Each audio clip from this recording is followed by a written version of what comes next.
Chers auditeurs, bonjour. Bienvenue sur ma chaîne Margot Raconte. J'espère que vous vous portez bien. Aujourd'hui, on se retrouve pour une nouvelle vidéo.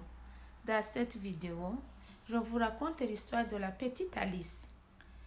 Et dans le développement de l'histoire, on va découvrir ensemble le problème lié à l'intégration, l'importance de l'école et surtout comment l'école n'a pas de limite d'âge. La petite Alice est née dans une famille villageoise. Elle est âgée de 10 ans. Elle est la 8e enfant de 10 enfants de sa famille. Elle n'a pas commencé l'école. Elle effectue un voyage de visite chez son oncle André qui vit en ville. Celui-ci est marié et père de 2 enfants, un garçon de 15 ans et une fille de 12 ans. Ils sont tous scolarisés. La petite Alice embarque dans un bus et c'est la première fois de monter dans le bus. Tout son voyage fut un spectacle pour elle. C'est-à-dire, elle voyait tous les arbres courir très vite dans ses yeux et d'autres risquaient de tomber sur elle. Elle s'accrocha sur sa grande sœur qui l'accompagnait en ville parce qu'elle était très effrayée. Tout son voyage, il n'a rien mangé. Elle sentait la nausée. Pour éviter les vomissements, on l'a obligée de fermer les yeux toute la journée. Il fit soir, dit-elle. Nous sommes arrivés chez mon oncle. J'étais très douce et plutôt réservée. J'étais tellement épuisée. Au souper, on m'a installée auprès de monsieur André et madame Eva pour le repas. Tout le monde me regardait, me posait des questions et ma simple réponse était un regard juteux. Madame Eva me regarda et dit « Hey, elle ne nous entend pas ». À maintes reprises, mon oncle André me posait des questions. Il me demandait si j'ai toute ma tête, car toutes les questions qu'il me posait, je ne répondais jamais. Plus tard, ils m'ont conduit au bingo. Ils ont remarqué tout au long du jeu que je ne suis pas réellement. J'avais des difficultés d'entendre les autres, difficultés d'écouter et de soutenir une discussion, et j'avais aussi des difficultés à participer au bingo. J'avais un regard triste. Je demeurais sûrement seule dans un coin de la salle commune. Aucun jeton ne se retrouvait sur ma carte de jeu. Enfin, j'étais dans la salle commune avec plusieurs autres enfants, y compris mes cousins, qui regardaient la télévision. Ici, vous notez que j'étais dans un coin de la pièce, seule, en train d'observer le plancher, d'un regard triste, dit-elle. Vers 20 heures, c'est l'arrivée d'un voisin pour échanger avec mon oncle. Il me regardait avec les yeux pitoyables. Il s'approcha de moi, il me touchait sur mes oreilles, dans mes cheveux, et me posait beaucoup de questions et je répondais à aucune. Il rentrait dans la chambre et fait sortir une corde et faisait semblant de sauter. Je riais comme il pliait son dos avec un gros pantalon sautant de la corde. À un moment, il me donna la corde à main et mimait les gestes de sauter. Je commençais à sauter, très contente, soudain, et tout le monde éclatait de rire.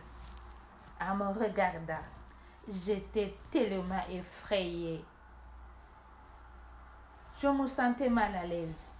Je partais directement pour dormir. Le lendemain matin, on m'a menée à l'école. C'était un moment très difficile pour moi d'écouter et d'apprendre une langue étrangère. Le maître me présentait les autres dans la salle de classe et pendant la récréation, il me proposait des activités préférées et faciles à accomplir. Il me prêtait toujours l'oreille et me posait différentes courtes questions. Il suscitait toujours des échanges avec moi. C'est-à-dire après des mois durant, je commençais à m'exprimer, échanger avec les autres à l'école et à la maison. Je commençais aussi à jouer avec mes cousins à la maison. J'étais vraiment plus solitaire, dit-elle. Le deuxième mois, Alice organise un voyage pour le retour au village pour voir sa famille. Bien mise, belle robe, sandales et son sac au dos, elle se dirige vers la gare routière pour emprunter le bus. Arrivée au village, tout le monde était curieux pour le voir. Tous les enfants de son village se rassemblaient autour d'elle. Elle avait complètement changé. Son apparence et son langage attiraient une bonne population de son village, surtout des jeunes, pour voir. Dans ses études, disait-elle, elle a appris comment les femmes portent une grossesse pendant 9 mois et donnent naissance à un bébé. Et pendant toute cette période, sa vie est très vulnérable et qu'elle nécessitait un bon suivi malgré que la grossesse n'est pas une maladie. Elle a lu que la femme enceinte doit avoir une bonne alimentation, c'est-à-dire une alimentation saine, variée, équilibrée, et qu'elle doit avoir un suivi médical comme la consultation prénatale, elle doit être vaccinée, elle doit faire un travail modélé, elle doit dormir et surtout bien se reposer. Elle ne doit pas être traumatisée car le traumatisme affecte le fœtus et le bébé naît avec des séquelles. Un bon soin hygiénique, porter des vêtements amples, etc., etc. Elle doit être à l'abri de l'alcool et du tabac. Alice, quand elle regardait en arrière ce qui se passait dans son village et surtout dans sa propre famille, c'était juste le contraire. Elle a dit que la majorité des femmes accouchaient à domicile par ignorance et ainsi elles perdaient leur vie et souvent avec celle de bébé au moment de l'accouchement ou en cas de maladie. Et les enfants et les bébés et leurs mères, les femmes enceintes, personne n'était vacciné. C'est alors qu'elle s'est décidée d'effectuer des visites à domicile, foyer par foyer, faisant des causeries éducatives avec les femmes. Elle a découvert que certaines femmes ne connaissent jamais quand ou leur période de conception, donc leur cycle menstruel. D'autres pensent que la grossesse est une bénédiction, qu'une femme doit faire des enfants jusqu'à la ménopause. Et celle qui ne met pas au monde devrait être répudiée. Beaucoup de cas de mortalité infantile, avortement, mort-né, beaucoup d'enfants de rue orphelins de mère ont été identifiés et nombreux recensés. La plupart lui disaient qu'après la mort de leur mère, les pères se remarient et la mère malâtre les maltraitait. Les filles se mariaient précocement et les garçons se retrouvaient facilement vagabonds. Mais pour trouver une solution durable aux différents problèmes innombrables, elle a consacré toute son énergie à la sensibilisation sur la scolarisation d'une jeune fille. Tel on dit qu'éduquer une femme, c'est éduquer une nation.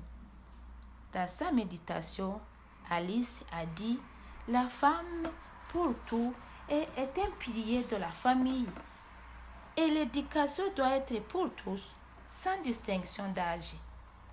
La femme est la force d'attraction émotionnelle de membres de famille. C'est le noyau de toute âme. Elle a une bonne connexion avec son partenaire et ses enfants et elle fait une grande différence dans la stabilité familiale. Elle est le berceau de l'humanité. Sans elle, l'existence de la race humaine serait compromise.